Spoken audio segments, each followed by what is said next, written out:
Hello, you spicy bean. My name's Harriet. Welcome back or welcome in if you're new. This is my favorite video to film every single month. I'm sure you guys know the drill, but I have a TBR jar full of random TBR prompts. I pick a prompt and then I pick a book on my TBR card that relates best to the prompt. Every month I aim for 8 books. I don't always read the 8, but it doesn't matter, nobody's judging me, and I like to have options because I am a mood reader. Although I will say I'm doing really well on my September TBR right now. It's the end of September when I'm filming this, and I think I've read 5 of the 8 books, so I'm gonna take that win. Also, just a quick note, I know like in the US and stuff, people are obsessed with like fall and Halloween. I live in Australia where it's spring, so I'm not super into like spooky novels, spooky season, so this is not gonna be like a super fall oriented TBR because I'm literally in spring. Aiming for like romances, fantasies, honestly a bit of everything this month. I am in the biggest reading slump I've ever been in right now, so I really just need variety to try and get me out of this reading slump. Anyway, let's get straight into it and pick our first prompt. Prompt number 1. Highest Goodreads rating. That is so much fun. I recently put all of my TBR card in a shelf on Goodreads so I can do prompts like this, and I'm so excited. So as you can see, this is my TBR card shelf. So up the top, we're gonna go sorted by average rating. Okay, the top 2 have the same rating. They are both by Kristen Hanna. It's The Women and The Nightingale, and I kind of get to choose which one I want because they both have the same rating. The Women, The Nightingale. My friend said that she liked The Women better than The Nightingale, so I'm wondering if I want to read The Nightingale first. And do you know how I'm gonna decide this? I'm actually just gonna see which one has the fewest pages. So that one was 438 and The Women is 464. So I'm gonna read The Nightingale. It was rated Goodreads Best Historical Novel of the Year. It's set in World War II and it tells the story of 2 sisters separated by years and experience, by ideals, passion, and circumstances, each embarking on her own dangerous path towards survival, love, and freedom in war-torn France. I am scared for this because I know that it's a real tearjerker, but I'm also really excited because I've not read any Kristen Hanna books, and obviously people are obsessed with these books right now. So The Nightingale is book number 1 on my TBR for October. A book with silver on the cover. Okay, book with silver on the cover. This might take me a second. So, well, obviously this book, Song of Silver Flame Like Night, not only has silver in the text, but silver is literally in the title. So that's a great obvious contender. We also have Powerless, which maybe this is the month that I read Powerless. I'm kind of scared, but like also excited to finally see if this is something I'm gonna like. I feel like it's maybe not, but I don't want to judge. The Night Circus also has silver on the cover, again with the silver text. This seems like a real fantasy thing, which I'm excited for. Okay, I think these are our 3 options. So we have The Night Circus, which I mentioned in my last TBR, and everybody was like, this book is so good. It's about a circus. It's a fantasy. I don't want to know anything else about it. Then Powerless, which is, I believe, pitched as like the Hunger Games kind of vibe. And then A Song of Silver Flame Like Night, which is a fantasy book based on Chinese mythology, which I think sounds really, really interesting. I feel like I should pick this one because silver is in the title, but I think I'm actually gonna go for Powerless. I'm really keen to pick this up. I feel like it's gonna be an easier read, and like I said before, I am in a reading slump, so I need books that are just like quick and easy to read. It's like, oh, it's actually 500 pages. Let me just quickly check the length of The Night Circus. Okay, they're all around 500 pages. Yeah, I think we're gonna stick with Powerless. I'm excited to see what the hype is about, get this off my TBR card. I've had this on there for a long time. So this is book number 2 on my October TBR. Okay, prompt number 3. That was upside down. Multiple POVs. I feel like this is pretty open because I feel like a lot of books that I read have multiple POVs. The one I'm interested in seeing, if it's multiple POVs, is The Thursday Murder Club, because I know that this is about a group of elderly people who have a murder club where they try and solve murders, but then I believe there's like a local murder that they then get involved with. That was so poorly explained. Hopefully you know what I mean. So yeah, chapter 1 says Joyce. Chapter 2 is in Donna's perspective. Yeah, so this has multiple POVs. It's written in third person, but I think this counts. So the third book on my TBR is The Thursday Motor Club by Richard Osman. I have literally heard nothing but good things about this book. I just hauled this in my most recent video and you guys are obsessed with this book, and apparently it's a series, so I'm really excited. I love a little crime mystery thriller vibe, but I also love books with elderly people in them. I don't know what it is, but they just like actually really pull on my heartstrings, so I'm very excited for this. We have a literary fiction, a fantasy, and a thriller, so that's really balanced. Maybe a romance would be quite nice. Let's go for this one. Give an author a second chance. Oh god. Oh god, oh god, oh god. Because I know one that's coming to mind immediately, but I really don't want to read it. We have a few options actually. So the first one is Not in Love by Ali Hazelwood. I am not crazy about Ali Hazelwood. I have read Bride, which I actually did like. I gave it a 3.5. And then also Love Hypothetically, I think is what it's called. That was like a 1 or 2 star. I really didn't like that. So I wouldn't say she's one of my favorite authors. So this is definitely an option. The one that I was saying oh god about is Wildfire by Hannah Grace. I actually physically violently hate Icebreaker. Like every time I think about Icebreaker, I get so angry, and I know that's so dramatic, but I am a hater, and like I just did not like that book at all. So this is kind of the most obvious choice for this question.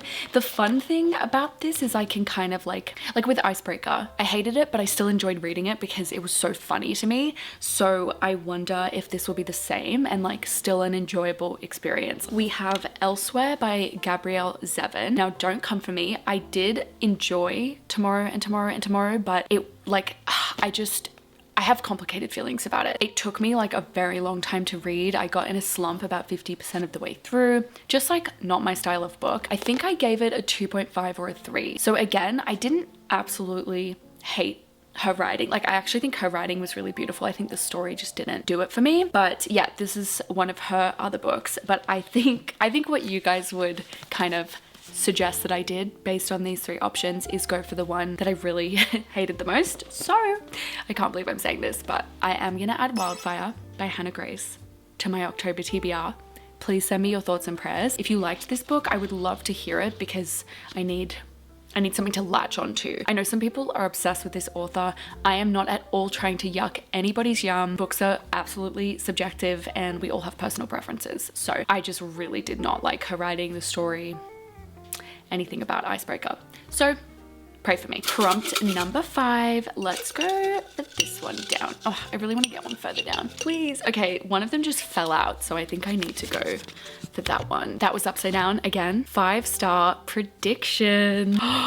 Okay, I do have a lot of 5-star predictions. The question is, what do I feel like reading? Honestly, The Nightingale was like a good pick because I have a feeling that I'm gonna really love that book. Oh, all of the 5-star predictions though are like really heavy literary fiction books, so I'm just gonna pull out some that I'm thinking. I definitely think that A Thousand Splendid Suns is one of my 5-star predictions, just based on this is basically a modern classic. Like people absolutely love this book and I really love an emotional read. So I have a good feeling about this one. I feel like also the sequel to Beartown could be a 5-star because the first book was a 5-star, but also with sequels, it's rare for them to like hit the same as the first one, but I'll pull this out anyways. I think The Book Thief is gonna be a 5-star, but I'm actually it's so thick and I just know that this is gonna like fuck me up, I think. So I'm gonna leave it for now. Also, The Tattooist of Auschwitz, I think is gonna be a 5-star as well. It's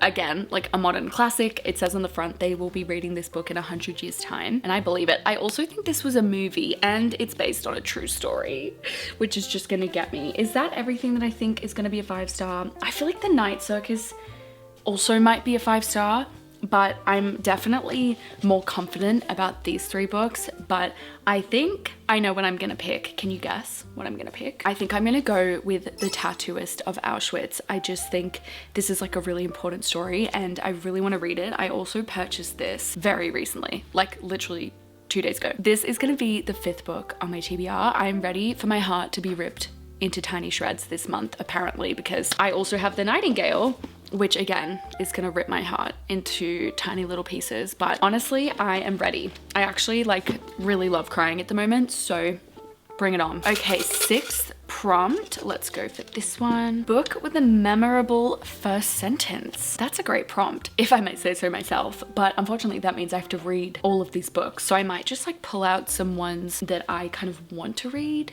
and then we can go from there. So give me a minute. When the moon rose in the 3rd northern hall, I went to the 9th vestibule to witness the joining of 3 tides.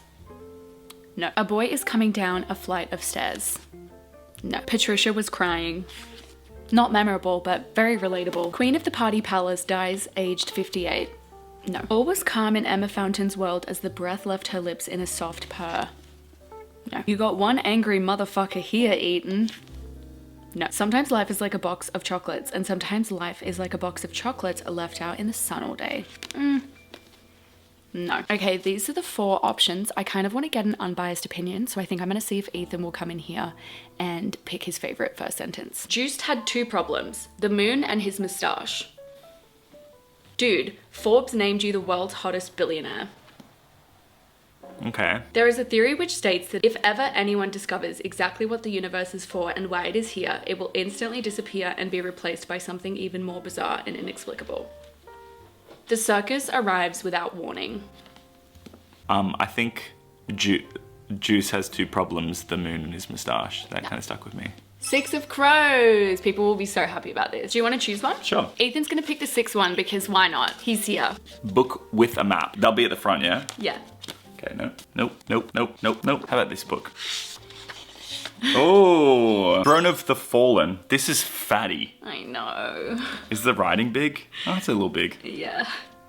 That's a thick boy. So we've got the underworld, and then we've got like kind of overworld stuff. That is the only book on my TBR card with a map because I've actually read all the fantasy, I believe, on this card now. Perfect for readers of fantasy, romance, and mystery alike.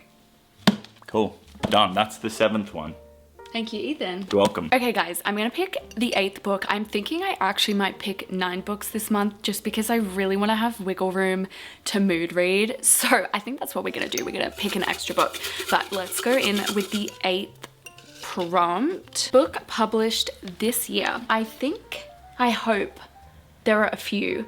So I believe Wild Love was published this year, or maybe it was last year actually. Oh, just seen that Wild Love has a map. First published in 2024. Okay, this is an option. The Right Place was also published in 2024. Very, Very Lucky was also published in 2024. And so was the rulebook. So we have 4 options, most of which seem to be lighthearted, fun romances. I am leaning towards one of these 2 books, the rulebook or The Right Place. And I am gonna go on page count. The Right Place is 430 pages and the rulebook is 350. So I'm gonna add the rulebook by Sarah Adams to my TBR. This is part of, I believe, an interconnected standalone series. I have read none of them. Never read Sarah Adams' work, but I don't think it's really gonna matter. And I think this is a romance between an NFL player and his PR agent. She's a sports agent, sorry. And I think it's kind of like not enemies to lovers, but like dislike to lovers kind of vibe. So I'm excited for this. It's gonna be a nice little palette cleanser. Okay, and like I said, I'm gonna pick a 9th prompt just for fun because I like to have options. I won't read all of these books, but let's see what this one says. New author. For me, this prompt is an author that's new to me, not necessarily like an actual debut author. So that's exciting. I immediately have never read, actually I've not read a lot of these. I haven't read any Stephen King, and this is actually a crime fiction, which could be really cool. But then I read on Goodreads that this is about COVID, and I like actually hate books that are about COVID. So this one's nice and short and could be like a cozy fun time. Also Piranesi is like really, really short. So this is an option too. I could go for a Vari McFarlane book because she is new to me and Emily Henry apparently loves her, but I don't know. I don't think I'm feeling it this month. Yeah, I think I'm good on that. So I think I'm gonna give Stephen King a go. I don't have any mystery thrillers on my TBR. Do I? Oh, I have the Thursday Murder Club actually, but I think this is gonna be interesting. I would love to read Stephen King. I feel like this probably isn't like the best first Stephen King to read. If you guys have any recommendations, let me know. But I think I'm gonna get into this. Why not add it to the TBR and see? So this says, Bonnie Dahl is missing. Holly Gibney of the Finders Keepers Detective Agency is meant to be on leave, but she finds it impossible to turn down Bonnie's mother's desperate request for help. Then she discovers a single earring close to the location of Bonnie's abandoned bike. Mere blocks from where Bonnie disappeared live professors Rodney and Emily Harris. They're semi-retired, lifelong academics, but they are harboring a savage secret in the basement of their book-lined home. I'm sad. This sounds amazing. This is the 9th book on my TBR for October. So this is my very ambitious TBR. We have The Nightingale, Powerless, The Thursday Murder Club, Wildfire, The Tattoo of Auschwitz, Six of Crows, Throne of the Fallen, The Rulebook, and Holly by Stephen King. If you guys have read any of these books, please let me know your thoughts. I definitely won't read all of these, but whatever I do read, I'll try my best as always to include in videos, or at the end of the month, I always do a wrap up, so you guys will find out then. I'm just praying that some of these pull me out of my reading slump because I am sick of not wanting to read. And I kind of thought this video would make me feel better and like excited, but actually I don't think I'm very excited, so that's not fun. I also wanted to say that next month I would love to film like a blindly choosing my TBR where you like wrap up all of the books. So if you guys would want to see that over the TBR jar video next month, please let me know, because I love filming this, but also that could be fun. So whatever you guys prefer, I will do. Let me know what's on your TBR for October, what you're excited for, any new releases. I love to chat about books, so let's yap in the comments, and I love you so much. Please subscribe if you haven't already, and I'll see you guys next week with a new video. Bye.